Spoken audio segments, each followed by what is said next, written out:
os meus novos amigos internautas. Meu nome é Nadilce, eu sou paciente do Dr. João Luiz e também amiga dele já há mais de 20 anos. Recentemente fiz uma viagem para o Brasil, não tão recentemente, né, porque foi em 1º de novembro do ano passado, para fazer visita aí aos amigos, à família, enfim. E também uma ocasião muito especial, né, que a minha mãe... Oi? Tá Olá? tudo bem. Tá Tô tudo te bem? ouvindo bem. Uma Tudo. ocasião muito especial também, né, que eu não havia me despedido, literalmente, a minha mãe que passou, né, que faleceu lá em 2019, então faziam 5 anos que eu não aparecia aí no Brasil, por questões de tudo, né. Primeiro foram as questões para a gente poder viajar em caráter de emergência, não podemos porque os documentos estavam ainda na imigração. Aí depois veio a pandemia, enfim. E aí eu fui para o Brasil com o objetivo, né, de fazer um passeio bacana, estar com a família, estar com os amigos.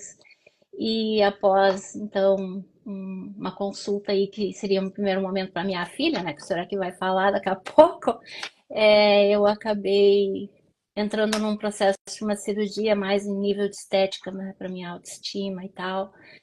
E, e foi bem difícil o processo e está sendo difícil até hoje, digamos assim, né? É uma caminhada. Então, eu estou muito feliz que vocês estejam aqui comigo agora, né? Muito contente mesmo e muito obrigada, doutor, por aceitar o convite, né? Para poder estar aqui e tirar as dúvidas também, né, do pessoal. E para quem quer engajar mais nesse projeto, o meu YouTube está ficando pronto, aliás, já está pronto, né? Já temos um vídeo lá do próprio doutor João e todas as nossas lives serão salvas lá. Então é um projeto bacana, é como se fosse uma série, né? E o objetivo realmente é tocar o coração das mulheres. Contigo, doutor. Eu sou o Dr. João Luiz Martins, sou aqui de Porto Alegre, fiz faculdade de medicina em Caxias e fiz a minha formação no Hospital da PUC, cirurgia geral e cirurgia plástica.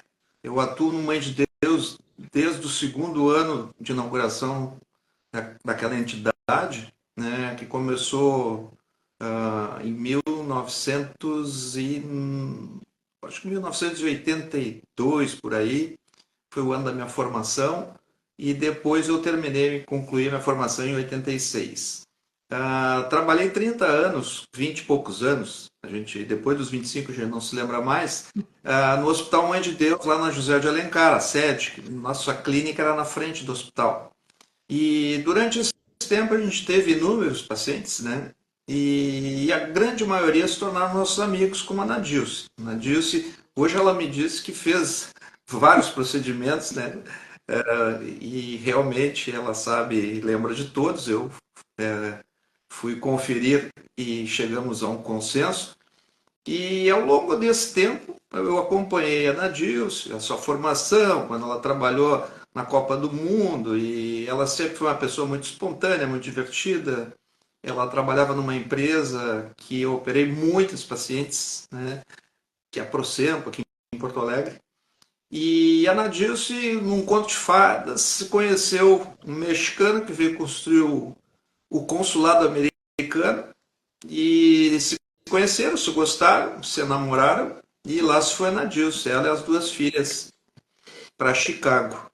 Né? E esse ano a gente de vez em quando se falava, ela me ligava, oh, acho que eu vou, tal, quero fazer alguma coisa, a minha filha também quer. A filha dela eu tinha operado com 15 anos as orelhinhas de abana, ela é uma menina que está muito linda, sempre foi linda, as duas são muito bonitas. E eu operei ela com 15 anos e agora ela está com 19. E aí vieram, a ideia era dela fazer a cirurgia, ela queria fazer uma cirurgia estética. Eu avaliei e disse: Olha, acho que dá para melhorar, mas está muito bem. E a Nadilce pensava isso em dezembro, fim de novembro, início de dezembro. A Nadilce pensava fazer a cirurgia dela ou em janeiro ou fevereiro, não sabia se voltava ou depois ia embora e voltava. E nós ficamos assim. A filha dela foi fazer alguns exames e casualmente ela se convenceu a não fazer a cirurgia, disse que não estava pronta. E eu disse, ótimo, então tá, que bom, tá, isso, aquilo. Aí ela disse, não, eu vou fazer. Eu digo, melhor ainda, vamos lá.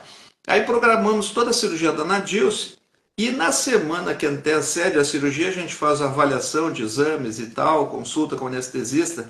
A Nadilce desenvolveu uma tosse com infecção respiratória, uma coisa meia fora da curva, que nem o nome do livro que ela está pensando escrever. E nós estávamos com toda a equipe montada e a enfermeira da sala onde ela estava preparada me ligou e disse, olha, ela tá, não para de tossir. Aí o anestesista que nos assiste, o doutor Renato Antoniazzi, que é um craque em como um ser humano e como um médico, ele entende muito de medicina, foi lá e disse, não, não vamos operar a dona Nadilce. Não, ela não pode operar, vamos marcar para a semana que vem, 10 dias depois. E assim foi. Eu disse, pô, se a filha dela não operou, ela agora deu esse problema, ela vai dizer, bah, não é para mim me operar, mas ela não, ela é muito determinada e diz, não, eu vou fazer, e realmente É. fizemos a cirurgia. Foi uma cirurgia longa, mais de 5 horas, mas com a minha equipe, eu tenho uma equipe de jovens cirurgiões plásticos que certamente farão uma carreira brilhante, que tem experiência já, não são recém-formados, mas são jovens. E a nossa cirurgia foi um sucesso, muito boa e tal. Terminamos a cirurgia. No outro dia, a Nadilce teve alta, foi para casa do mano dela lá e tudo legal. Passado um tempo, quem solicitou o exame na Nadilce, casualmente, por problema de locomoção ali, foi o doutor Renato. Então, sempre quando a gente faz uma cirurgia de mama, o tecido que é retirado deve ser investigado. Se tem patologia, se não tem patologia, se ninguém na família teve doença, é uma obrigação do cirurgião fazer. Às vezes os pacientes, doutor, mas eu vou gastar mais, não interessa, tem que fazer. E a Nadilce fez o exame dela, ela operou dia 13, dia 15, entrou no laboratório, lá no anatopatológico do Banho de Deus, e o resultado saiu dia 18 de dezembro. E para minha surpresa, quando eu pego o exame, apareceu dentro de um tecido que eu tirei. Quando a gente faz uma cirurgia, tem várias maneiras de fazer. Eu tirei em monobloco. A gente abre a mama e faz uma retirada. Eu tirei uma retirada de mais ou menos 500 gramas da mama direita e 535 da mama esquerda. Um monobloco. Embaixo tinha a cápsula com a prótese e em cima o tecido mamário. E apareceu um tumor na mama direita, ductal invasivo, e 3 tumores in situ, que são tumores dentro da célula, mas são tumores malignos. Aí a gente fica com aquela surpresa, né, desagradável, mas eu tinha uma esperança. Eu não sou mastologista nem oncologista, mas a gente tem muito tempo de cirurgia e eu fiz uma cirurgia assim muito limpa do ponto de vista de retirada cirúrgica. Né? E eu disse, olha, Nadilce, eu tenho quase certeza que se tu tinha tumor que foi comprovado com o exame, eles já saíram, mas eu vou te mandar para o outro craque que a gente trabalha, que é o Dr. Luiz Antônio Neto, que ele é um mastologista, operou minha irmã se encantou com a competência dele e com a humanidade que ele encara as doenças. E hoje eu vi um vídeo dele, que eu até falei para a Nadilce, que ele me falou uma coisa que me chamou a atenção, que todo tumor é único e vai agir de uma maneira diferente, mesmo se ele tem a mesma linhagem histológica. Eu falo sempre que é um cachorro brabo, é Rottweiler, mas ele pode ser uma fúria e ele pode ser dócil.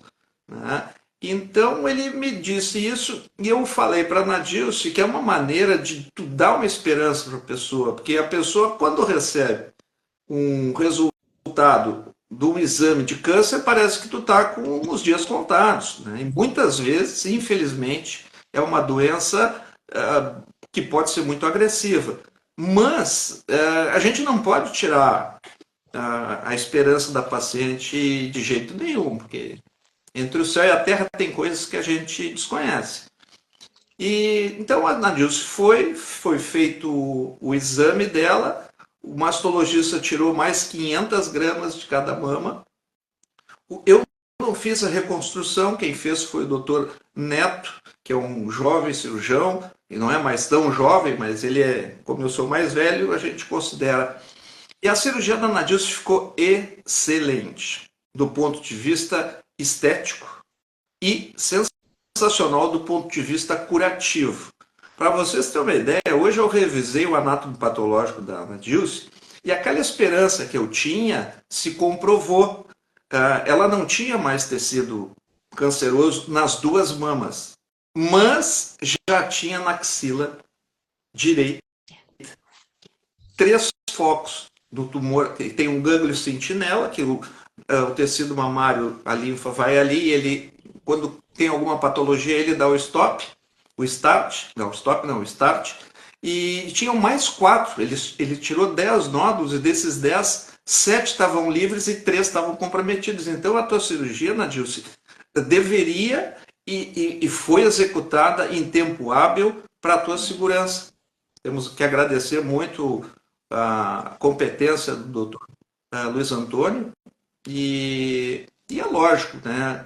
Quando eu te dei a notícia, eu disse, olha, vou te falar de uma catástrofe que vai acontecer contigo, mas tu vai sair viva, não vai ser isso que vai te tirar. E foi o que aconteceu. Dona Nadilce voltou para os Estados Unidos, está fazendo os tratamentos recomendados de rádio, químio, já está com uma cabeleira super moderna, né? Que ela usou uma máscara que hoje se usa, uma máscara não, uma touca que congela a testa, né? E para evitar, a testa não, o couro cabeludo, para evitar a queda, mas é extremamente desagradável. Eu conversando com o doutor Renato, anestesista, que é um craque, ele disse, olha, muitas vezes a gente faz uma sedação para a paciente tolerar esse resfriamento do couro cabeludo. No Brasil a gente tem deficiências, mas a gente é mais humanizado. A gente considera, claro que não são todos, né? De médico e de moço, cada um tem um pouco, mas assim, aqui a coisa é um pouco mais humana. Parece que todo mundo se conhece, um já trabalhou, já foi. Então a gente sempre se fecha e tem uma maneira mais carinhosa. E o Luiz Antônio presta-se muito bem para isso. Então, essa é a história da dona Nadilce, tá? Que ela está agora lá nos Estados Unidos, em Chicago, com as 2 filhas, sempre junto, o seu Ignácio, que é o seu marido, e essa é a nossa história inicial. Nadilce, contigo. Então, eu te escutando é bastante emocionante te ouvir, porque passei por um processo que trocou totalmente a expectativa, né? Eu fiquei extremamente honrada e feliz que a nossa cirurgia em 13 de dezembro deu toda ela certa, que eu recebi a alta no dia seguinte, que minha recuperação estava plena.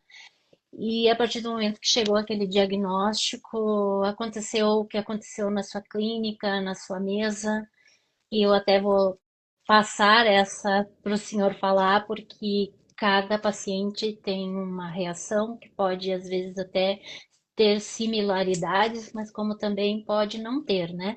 Então, eu não sei pela sua experiência, mas eu sei da reação que eu tive e eu me questiono até hoje sobre tal reação porque eu negativei tudo, né? Eu neguei totalmente. Eu olhava para o laudo, eu nem quis pegar o laudo e dizia que meu nome estava no laudo errado, né? Então foi um processo ali muito difícil porque eu estava super bem, estava super feliz com as minhas novas próteses, meus novos peitos, né? E de repente realmente, né, veio uma bomba início de ano e eu não estava preparada.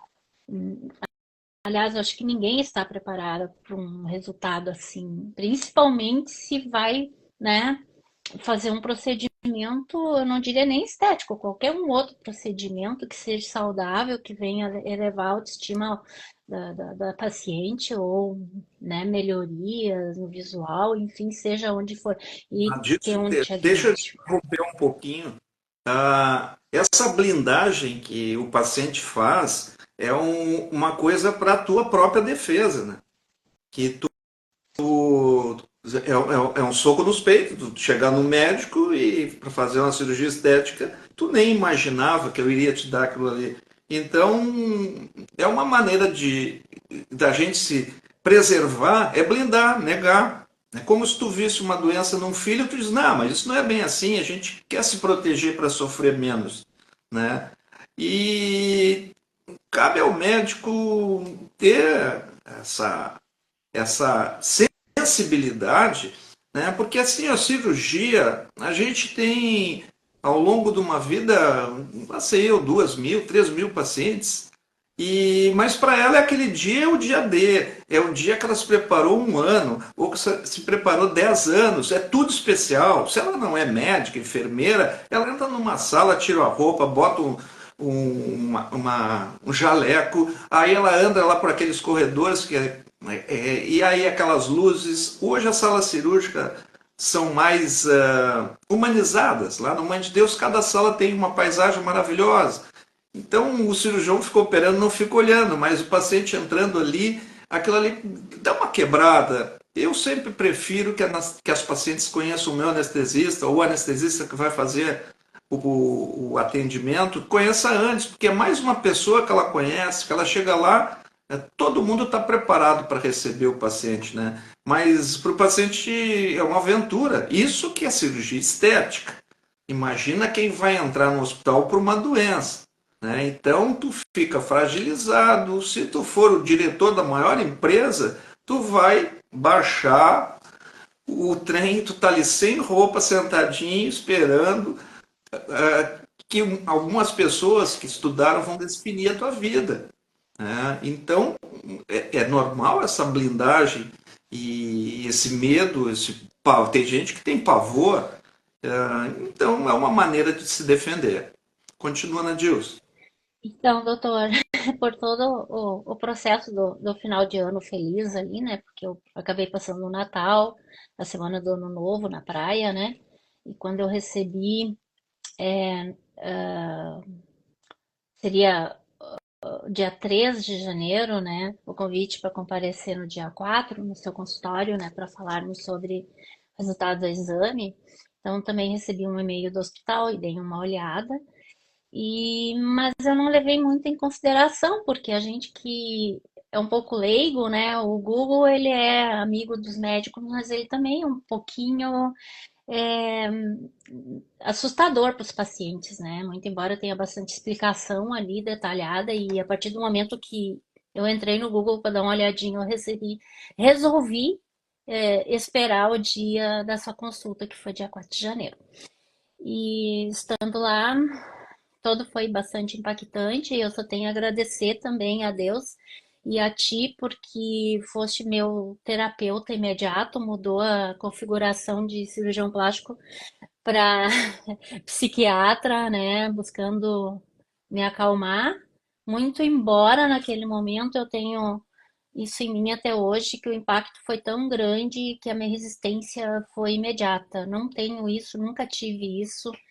E não pelo poder de convencimento como médico, mas a parte psicológica que o senhor teve foi fundamental para mim.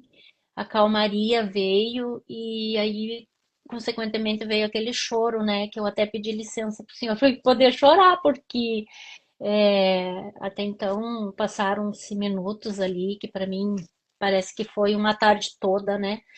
Para interpretar aquele diagnóstico, né? E o doutor Luiz Antônio Neto, que posteriormente a gente vai fazer uma live com ele também, né? Porque foi a sequência de ti, tu me encaminhaste para ele, né? Ele foi bem claro, igual ou muito próximo das suas palavras, né? Porque todo o câncer, por mais que receba o mesmo nome, ele reage diferente do paciente, né? Então eu tenho ainda esse respaldo emocional, psicológico de ti, doutor João, e eu lhe agradeço do fundo do meu coração, não só por ter sido e ser meu médico, né, nesses 30 anos praticamente, mas assim, a interação que o senhor teve comigo foi de total respeito e carinho e amizade e compreensão do meu momento, né? O que foi fundamental para eu sentar meus pés no chão, porque eu estava ali sozinha recebendo um diagnóstico, meu esposo estava aqui, uma das meninas das minhas filhas estava aqui também nos Estados Unidos, né? É, então tudo isso se passou em segundos e a partir dali eu realmente me calei, eu demorei por no mínimo aí uns 10 dias para começar a contar para os familiares que eu estava dentro de um processo o qual eu não me sentia, né? Dentro de um processo que eu aí no seu consultório mesmo, eu me toquei, nossa, agora eu faço parte de uma estatística, né, de câncer de mama. E agora eu também vou fazer parte, né, das mulheres que tiveram câncer de mama. E tudo isso foi muito, muito impactante. Mas, assim, a psicologia utilizada por ti, pelo meu cirurgião plástico, foi altamente importante para mim. Foi, me deu muita segurança naquele momento, principalmente com um exemplo, né? É bravo, mas é manso, né? E o senhor usou dessas palavras assim, ó, descobriu uma coisa extremamente difícil, né? Na hora certa, ou perigosa, não lembro exatamente a palavra, mas descobri isso na hora certa. Porque tem muitas coisas muito mais difíceis que se descobrem na hora errada. Então, pela sua experiência, eu acho que para terminar, ou para iniciar o ano, não foi nem terminar, porque a gente terminou bem, né? Para iniciar o ano de 2004, realmente é como se fosse um furacão na minha vida. E ainda até hoje, nós já estamos em 13 de junho, já se passaram 5 meses da minha primeira cirurgia com o senhor, né? 6 meses hoje, perdão. E a outra cirurgia de mastectomia foi em 1º de fevereiro. Ainda para mim é impactante. Eu ainda não estou encontrada nesse processo.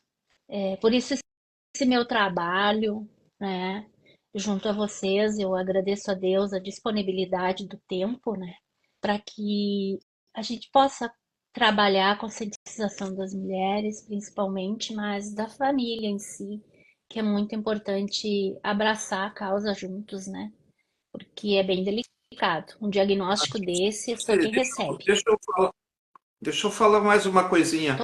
Todo A o tempo é seu. Nadilce mora em Chicago, que é um super centro, no país mais poderoso do mundo, e ela realizou exames preventivos no ano passado. Eu não me lembro se foi em agosto, setembro ou julho, e os exames não apresentaram nada. Né? Ela não tinha nenhuma patologia, tinha algumas coisas, como ela colocou prótese, eu não me lembro se foi há 15 anos atrás, né? Então a prótese ela é um objeto que interfere de alguma maneira, né, na identificação do tecido mamário, embora ela fique atrás. Até ela faz com que o tecido mamário fique mais anteriorizado, né? Mas o doutor Luiz Antônio me falou que existe alguns tumores que tem um tamanho dela, para vocês terem uma ideia, tinha 0,8 milímetros. Tá? Então, o exame deve ser feito, né, de rotina. Mulher acima de 40, 45 anos, 50, tem que fazer. Assim como os homens têm câncer de próstata, né, na sua maior incidência, a mulher tem a mama. Né? Então, se a Nadilce não tivesse sido tão decisiva em fazer, a filha desistiu, ela chegou uma hora, entrou na hora da cirurgia, deu uma tosse, provavelmente exacerbada pelo estresse que ela estava vivendo, de toda essa coisa de viajar e tal, isso, aquilo, vida nova lá, e problemas todos temos, né? Foi adiada a cirurgia dela. Então, se ela não tivesse essa perseverança, essa vontade de fazer, se ela fosse operada provavelmente agora, ou no fim do ano, não se sabe o que iria acontecer. Se esse tumor cresceu 0,8 em 3, 6, 8 meses, Quanto é que ele estaria agora? Ela já tinha nódulo na axila. Se não fosse isso, ela jamais ia fazer uma cirurgia, né? Então, foi uma infelicidade feliz, né? Ela ter tido esse projeto que foi executado de uma maneira muito boa, fizemos tudo, fizemos lipo, escultura, trocamos a prótese, ajeitamos as mamas, mas, pum, aconteceu isso, mas eu acredito que a Nadilce se salvou por isso. Tem um caso de um ator que ele foi interpretar Cristo. Naquele existe no Brasil a Via Cruz, né, na época da Páscoa. E o Edson Capri, o nome dele. E ele era magro, mas ele queria se definir mais, para ficar que nem Jesus Cristo. E aí ele foi fazer uma lipo. E na lipo ele fez um exame de raio-x e apareceu um tumorzinho pequeno de tórax. Ele foi operado, o tumor de tórax pela caixa torácica, quando aparece é porque ele está enorme. E esse cara foi salvo por causa de uma lipoaspiração estética, que às vezes, que bobagem, isso, aquilo. Mas ele já estava interpretando Cristo e o pai dele ajudou. Então, o que eu estou querendo dizer é que a prevenção é o melhor tratamento. Né? Eu não vai. Não, isso tem que fazer. A Nadilce é prova viva disso que eu estou falando. Toca, Nadilce. Considerando ainda, né, doutor, que eu havia feito a mamografia, eu gostaria que o senhor falasse também a respeito disso, que o senhor avaliou as fotos, né, as imagens que eu baixei do aplicativo aqui da Chicago, o senhor avaliou, né? E então, quanto é fundamental fazer a mamografia e também a ecografia mamária, que parece que a eco define bastante, né? E não sei há quanto tempo atrás, na medicina, a eco O era um. exame de rotina é a mamografia, que é um exame mais antigo, é mais barato, pelo SUS se faz mais, mas a ecografia nos últimos 20 anos ela tem uma melhora de acuidade. Hoje é um exame que eu não vou dizer que é pior que a mamografia ou melhor, porque eu não sou mastologista nem oncologista, mas a nossa sociedade de cirurgia plástica indica sempre fazer os dois. A ecografia não é um exame caro, né? E se vier alguma coisa que duvide, tem a tomografia computadorizada ou a ressonância magnética, né? Mas, a minhas pacientes eu peço ecografia. Se a ecografia sugerir qualquer coisa, aí a gente vai para os outros métodos de investigação. A mamografia ela faz um aperto da mama e diz que é muito desagradável, mas é um método que tem a sua validade, assim como o toque retal na próstata também é um exame que ele tem a sua validade, mesmo sendo uma coisa tão antiga, porque isso aí é um exame físico e cada vez a gente socorre mais dos exames de imagem do que o tato com o paciente. Então, acho que é uma história bonita, uma história que eu participei, né? Esse negócio do cachorro, eu sempre criei desde que nasceu. Eu tenho dois filhos mais velhos e uma filha mais nova. E quando meu filho nasceu, que ele também é cirurgião, excelente doutor, João Maximiliano Pedrão Martins, nós começamos a criar Rottweiler. Até nós tínhamos um canil, que o Max e a Pets, então era o canil Pets Max Von, lá sei o que eu botei. E sempre tivemos Rottweiler, então é um cachorro que acompanhou a minha vida e eu gosto muito. E quando eu estava fazendo botox numa outra paciente, ela liga para ela, que é um amigo meu, o Sérgio, olha, tu tá com problema. Ela pegou e me deu o celular, não, vê aí que aí eu cheguei, ô Sérgio, o que é? Ela tá com carcinoma. Aí eu olhei para ela, já com os olhos cheios d'água, eu não sabia o que dizer. Eu digo, Nadilce, é Rottweiler, um cachorro furioso, mas o teu é manso. E eu usei isso para a Nadilce e pelo jeito funcionou. É uma maneira de tu. Ali ela era uma criança assustada, né? Então tu vai dizer o quê? Carcinoma in situ é uma porcentagem, então, XYZ. A pessoa não entende nada, né? Então, na figura de um cachorro bravo, é a maneira da gente romantizar uma situação tão difícil. Certo, Nadilce? Certo, exatamente foi isso que aconteceu, né? Fazendo uma a análise rápida de um Rottweiler, né? Tu sempre imagina aquela cara de furioso, né? Mas às vezes ele tá manso. Ele é Exatamente. manso, né? Então foi mais ou menos nessa linha aí que aconteceu comigo. E graças a Deus, hoje eu me sinto curada. Eu estou passando pelo processo que se chama tratamento profilático, é isso, doutor? A palavra, né? E Não, não, não é profilático. Tu está fazendo um tratamento que de- complementa a boa cirurgia que tu fez, né? Que ele vai, se tem alguma célula, outra, que porventura esteja por ali de uma maneira.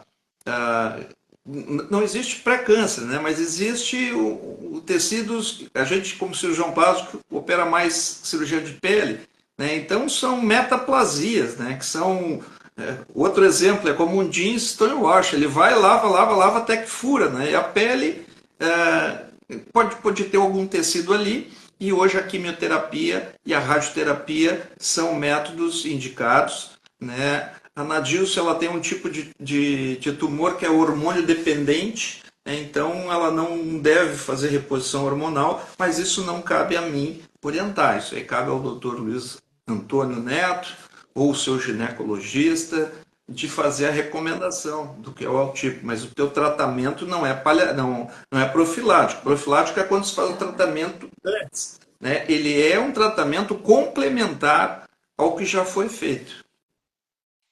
eu ia. Às vezes eu estava dizendo profilático, então eu estava totalmente equivocada também, né? Porque na verdade já passei pela quimioterapia vermelha, foram 2 meses, né, a cada 15 dias.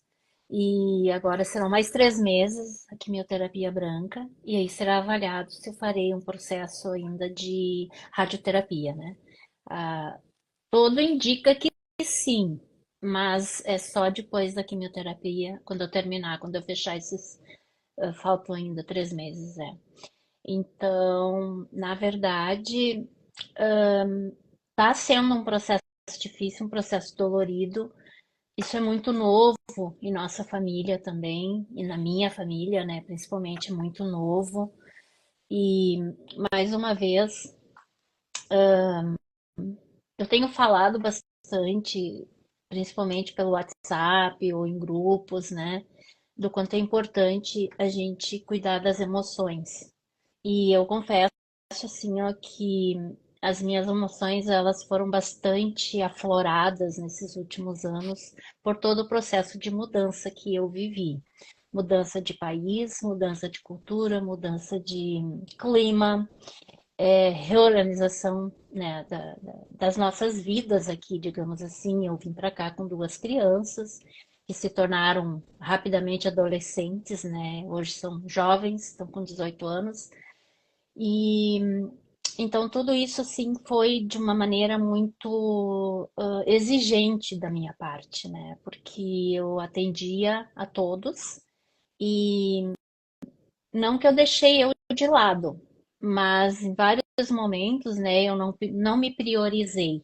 Então eu acabei pegando peso e isso é um amigo da coisa ruim, né?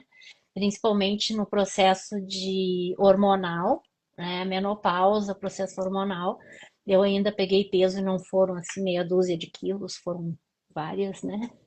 Foram aí mais de 20 quilos, muito embora com altura, tudo não aparecia, né? Mas eu fiquei pesada sim. E a alimentação eu mudei bastante aqui, então isso também, e não mudei para melhor, né? Isso também contabilizou. Então agora é todo um processo de reorganização de vida, né? E o quanto vale, o quanto é importante a gente ter esse acompanhamento com os médicos. O senhor comentou ali sobre aquele ator que foi fazer uma cirurgia também muito próxima que eu fui fazer, né, de estética e acabou descobrindo, né, uma doença que estava ali em processo de evolução grave. Eu gostaria que o senhor falasse, né, mais sobre a questão das próteses de silicone, porque se ainda existe um tabu, que o senhor tire essas dúvidas e depois a gente abre, né, para as mulheres, para os nossos internautas aí, as perguntas. se o silicone ele ajuda a prevenir ou ele ajuda a permitir com mais facilidade que a paciente venha desenvolver algum tipo de câncer de mama. Nadius, e a prótese silicone ela mudou muito, iniciou-se lá em 1950, 57, colocando-se as próteses silicone e era tudo diferente. Na década passada surgiu uma dúvida. O silicone o que que é? Ele é um blister de silicone sólido e ele é preenchido com silicone gel de alta coesividade. Se tu rasgar o silicone e apertar, ele vai e volta, ele se autocoesiva, tá? E então houve essa possibilidade. Será que o silicone causa câncer, aumenta a possibilidade de câncer? E foi feito um estudo aí nos Estados Unidos durante 10 anos e chegou-se à conclusão que não tinha nada a ver prótese silicone com câncer. O que se soube naquela época e se acreditou que hoje também já não é mais uma coisa que a gente assina embaixo, que por ser um corpo estranho, ele desenvolve na paciente a reação de antígeno e anticorpo. Então, para doenças do colágeno, que são doenças reumatológicas, que são desenvolvidas com uma defesa do ser humano contra ele mesmo, essas próteses poderiam aumentar a possibilidade de ter lúpus, artrite reumatoide e todas essas doenças reumatológicas. Mas foi feito um outro estudo, né, e se comparou pacientes com câncer e pacientes sem câncer, tá? Pacientes com prótese e pacientes sem prótese. Então, assim, ó, não é que a prótese previna a doença. O que a gente entende, o que eu entendo é o seguinte, que a mulher que opera a mama, primeiro, ela vai fazer uma avaliação. Segundo, ela se preocupa com a seu bem-estar. Então, ela se previne mais. Então, se sabe que morre menos mulheres com prótese que mulheres sem prótese. Mas isso não tem nada a ver uma coisa com a outra. Tá? Isso é apenas um dado levantado que acredito que se a Nadilce não fosse botar prótese ou trocar a prótese, daqui 2 anos lá sei como é que ela estaria. Né? Então, provavelmente a Nadilce vai se salvar disso. Então, é um caso que a gente sabe. No meu consultório, há 3 meses atrás, veio uma paciente que eu coloquei prótese há 20 anos, ela está com 71. Ah, doutor, quero tirar a prótese, não quero mais prótese. Eu digo, tá, mas vamos fazer uma ressonância. Ah, mas vamos fazer, eu fiz o ano passado. Pum, fez um tumor in situ, dentro da mama. Ela também achou que se salvou e certamente vai se salvar, que é um tumor muito pequeno que apareceu. Né? Então, tire vocês as conclusões. Né? Há mais ou menos também uns 5, 6 anos, foi desenvolvido na Austrália uma paciente que apresentou um tumor, tipo um linfoma na cápsula, que todo o silicone ele é envolto por uma cápsula, o corpo humano bloqueia ele ali. E essa cápsula é mais grossa, mais fina, conforme o tipo de prótese, qual é a textura. E nessa época achou que as próteses texturizadas causavam mais. Mas parece que mais uma relação porque, pô, 50 para 2015, por aí, quantas milhões de pacientes fizeram cirurgia, né, e apareceu um caso. Né, então, acredito que não tenha nenhum grau de relação entre prótese e tumor. Muito bem, a gente está aqui com. Deixa eu me ver de pertinho, por causa do meu óculos, né? E nesse processo de quimioterapia, a visão, a gente fica com a visão bastante perturbada. Mas a gente tem ainda aí 12 minutos de live, a gente gostaria de abrir perguntas, né, para o pessoal perguntar, se tiverem dúvidas ou quiserem, né, saber mais sobre o doutor, sobre a sua especialidade. Eu só queria um comentário da sua parte, doutor, que é com relação assim, ó, o pós-tratamento, a pós-cirurgia, né, que vemos aí com tratamento de cuidados em relação aos hematomas, seroma, o que a gente fala, né, as fibrose e tal. Se você quiser fazer um comentário quanto é importante o pós-cirúrgico, eu acho que é uma oportunidade boa, né? Adilson, assim, ó, isso que tu falou são eventos adversos, né? Complicações de todo o procedimento cirúrgico. Ah, hoje nós temos na nossa equipe, nós temos uma fisioterapeuta, que ela é uma fisioterapeuta dermatofuncional, que ou ela vai no bloco cirúrgico, ou ela vai no dia seguinte, ou 2 dias depois na casa da paciente, coloca os tapes, que são fitas para diminuir o edema, né? Vai junto uma enfermeira para ajudar no banho e tal, porque a pessoa pode baixar a pressão, pode desmaiar, o marido já fica nervoso, então a gente tem esse projeto junto da nossa equipe para dar mais tranquilidade ao paciente. Mas é lógico, quem opera tem problemas, né? Para você, eu falei que antigamente de cada 100 pacientes, 30 complicavam. Hoje, de cada 100, 3 complicam, né? Então diminuiu de 30% para 3%. Então, pô, mas é lógico, medicina no amor nem sempre tem nunca. Então, a gente faz tudo da melhor maneira possível, com todo cuidado, mas às vezes acontece, né? Mas a gente tem que estar atento para, se acontecer, tomar as medidas cabíveis para acelerar essa recuperação. Hoje está muito em voga a cirurgia 24 horas, né? É uma coisa mais moderna, né? Mas as pacientes que operam a mama, elas podem pentear o cabelo, escovar o dente, pode lavar a cabeça, fazer a sua higiene tranquila. Claro que se quiser dirigir até poderia, mas não deve. Esses dias uma senhora, 60 anos, mas eu quero cirurgia 24 horas. Eu digo, mas o que a senhora faz tão importante que a senhora não pode parar uma semana da sua vida para se cuidar, para ser dondoca? Porque assim, ó, para cirurgia o ideal é ficar parado, múmia. Mas para o corpo, no outro dia tem que levantar, caminhar, se movimentar, para o corpo tocar ficha. Mas aí a cicatriz, então tem que se pesar o que é melhor, mas é lógico, assim, a gente tem que. Uma pessoa de 40 anos não pode parar uma semana. Um cuidado que se tem que ter por exemplo, eu operei uma paciente tá, só aquilo tem que te cuidar, tá, doutora, eu tenho um filho de 6, um de 4, um de 2. Tem dias que eu não consigo ir no banheiro. Eu digo, mas tu tem que ter alguém para te ajudar, né? Então a pessoa tem que se preparar para fazer uma cirurgia psicologicamente, clinicamente, financeiramente e esse suporte familiar que a paciente, assim como acontece uma coisa como aconteceu com a Nadilce, a pessoa que faz uma cirurgia, ela fica, né, sempre querendo um dengo maior, né? E é uma hora boa para fazer isso, é que nem vocês vão fazer cabelo, vão fazer isso, que são coisas da rotina que faz bem. Tem massagem, massagem sempre é bom, né? Então é esses os cuidados que tem. Graças a Deus aqui em Porto Alegre a gente tem todo o suporte. Nossa cirurgia é top, top, top. Brasil, mundo, não tem nada diferente que se faça aí em Chicago que nós não fazemos aqui.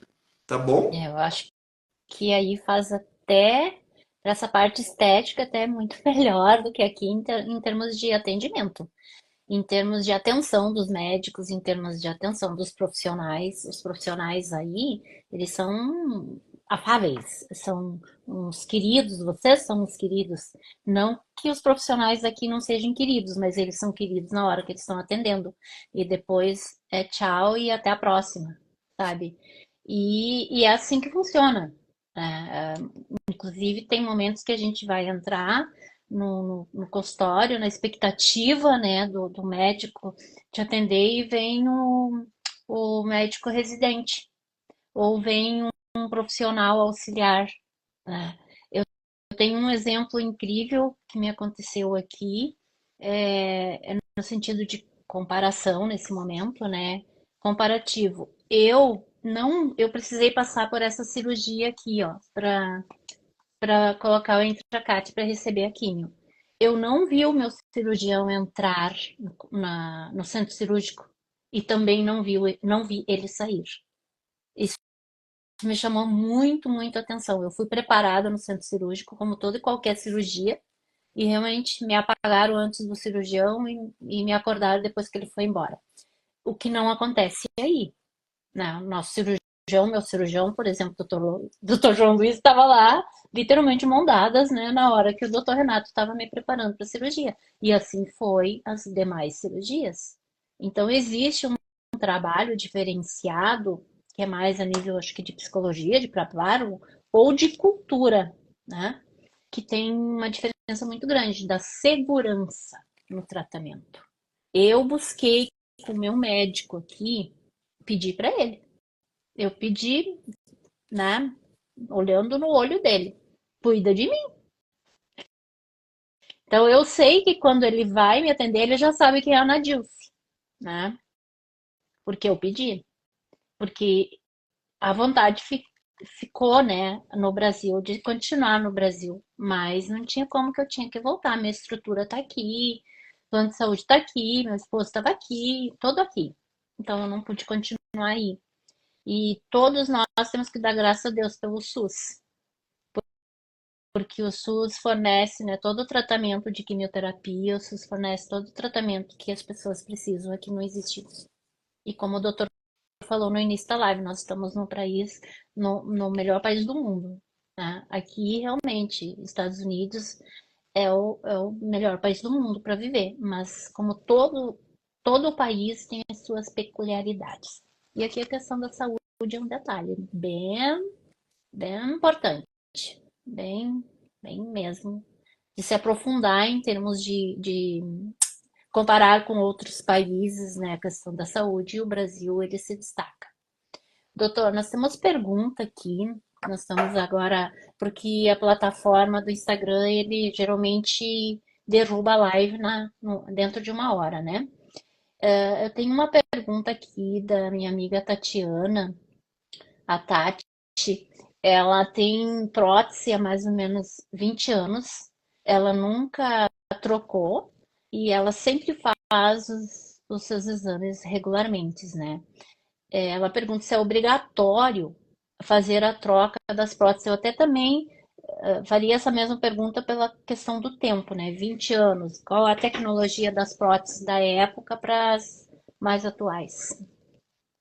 Bom, Tatiana, assim, ó, há 10 anos atrás, a estimativa de durabilidade de uma prótese era 10 anos. Tinha algumas empresas que vendiam próteses vitalícias que eram um engano, porque se tu compra um Mercedes-Benz, ou lá sei o que carro compra, ele vai estragar. Então a prótese nada mais é que um pneu, né? Eu tirei uma prótese agora semana passada e a prótese é um blister cheio e ela é selada com laser. E o selo descolou, a prótese estava íntegra, não tinha rompimento nenhum e o selinho descolou. É um pneu com defeito, né? Então, assim, ó, hoje a estimativa é de 20 anos. O ano passado eu tirei uma prótese de uma paciente que estava rasgada. Hoje a ressonância magnética é o exame padrão ouro. Se tu tem qualquer dúvida para a prótese, o exame padrão ouro é a ressonância magnética. E essa paciente era do interior, né? Eu fiz o exame de palpação, não me parecia que estava rota. E casualmente eu tenho um colega aqui em Porto Alegre que faz isso há muito tempo. Eu mandei para ele e ele me disse: pode abrir, tá explodida, explodiu a prótese dela. Aí operamos, né? Aquela prótese realmente, a gente sempre quando opera primeiro a que está boa. Né? Então, normalmente, às vezes, vai um médico assistente da empresa para acompanhar, para ver se não é o cirurgião que está tirando que rasgou. Né? Então, a gente tira a boa e depois abrimos, tiramos a outra. Essa boa, ela parecia um pneuzinho 0 km e era uma prótese colocada há 30 anos. E a outra estava espedaçada. Né? Então, a mesma prótese colocada pelo mesmo cirurgião na mesma pessoa, uma estourou e a outra ainda estava íntegra. Então, assim, ó, quando é que tem que trocar? A mama começou a endurecer. Existe uma escala de dureza. Quando ela está parecida com uma laranja dura, está na hora de trocar. Laranja dura com dor, está na hora de trocar mais rápido. Laranja dura com dor e simetria, uma mama está para cima, outra está para baixo, trocar mais rápido. Mas tu não tem sintomas, faz os exames de rotina, não tem necessidade. Então, Tatiana, essa é a minha conduta. Alguém mais quer fazer perguntas para o doutor, pessoal? Aproveita a oportunidade. Temos ainda 6 minutos de live, tem um tempo agora que o doutor vai se despedir e eu também, né? E está aberto para perguntas. Enquanto isso, doutor, se o senhor quiser fazer algumas considerações finais, o tempo voa, né? E Tá, assim, pessoal, eu espero ter ajudado de alguma forma, esclarecer algumas coisas, né? Eu sempre digo, quando é que chega a hora de fazer uma plástica? Quando você tem vontade, você tem tempo, você tem saúde, escolha um bom cirurgião.